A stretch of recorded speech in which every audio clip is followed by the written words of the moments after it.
1 वर्षापासून मी सुद्धा ही वस्तू घेऊन ठेवली, परंतु काही वापरली नाही. ती एका कोपऱ्यातच पडलेली होती.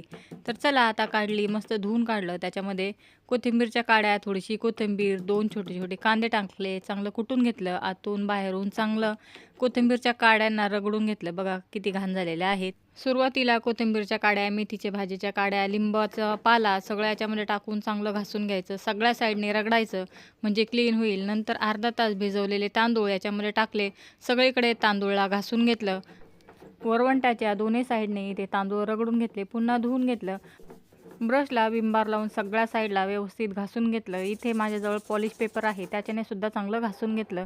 स्वच्छ धुवून पुसून घेतलं. नंतर याला तेल लावून 2 दिवस उन्हामध्ये सुकवलं. नंतर पुन्हा त्याच्यामध्ये 2 वेळा खोबरं वाटून घेतलं, स्वच्छ धुवून घेतलं, सुकवून घेतलं आणि आता बघा हा आपल्या रेग्युलर वाटण्यासाठी तयार आहे. आवडलं तर एक लाईक द्यायला विसरू नका.